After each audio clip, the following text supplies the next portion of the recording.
کسی کو وطر میں دعائے قنوت نہ آتی ہو تو وہ کیا کرے؟ پہلا سوال یہ پیدا ہوتا ہے کہ کیوں نہیں آتی؟ بعض پوچھتے ہیں ہمیں نماز جنازہ کی دعا نہیں آتی، کیا کریں؟ کیوں نہیں آتی؟ کیوں نہیں سیکھتے آپ؟ اگر میں ابھی اعلان کر دوں یا ہماری گورنمنٹ اعلان کر دے کہ جو دعائے قنوت یاد کرے گا اسے 1,00,000 روپے ملیں گے، سناؤ اور 1,00,000 کا چیک لے جاؤ یا کیش 1,00,000 روپے لے کر جاؤ۔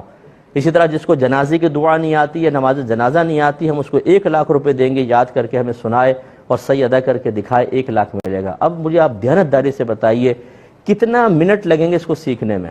اب تو 5 منٹ میں سیکھ کر بولیں گے فوراً وہ چھلانگے لگاتے ہوئے جائیں گے، لائیے جی 1,00,000۔ یہ اصل مسئلہ یہ ہے، میں آپ پہ اٹیک نہیں کر رہا ہوں، صرف پیار محبت سے بات سمجھا رہا ہوں کہ جب ہم آخرت کو انتہائی معمولی سمجھتے ہیں، اللہ کے احکام کو، سنت رسول کو حقارت کی نگاہ سے دیکھتے ہیں تو یہی ہوتا ہے۔ یہ یاد کرنے کے بجائے حل پوچھتے ہیں، کوئی آسان سا حل بتا دو۔ دنیا کے معاملے میں اگر فائدہ ہوتا ہے کبھی بھی یہ نہیں کہتے کہ اس کو چھوڑو یہ دوسرا حاصل کر لے، مجھے کوئی دوسرا حل بتاؤ۔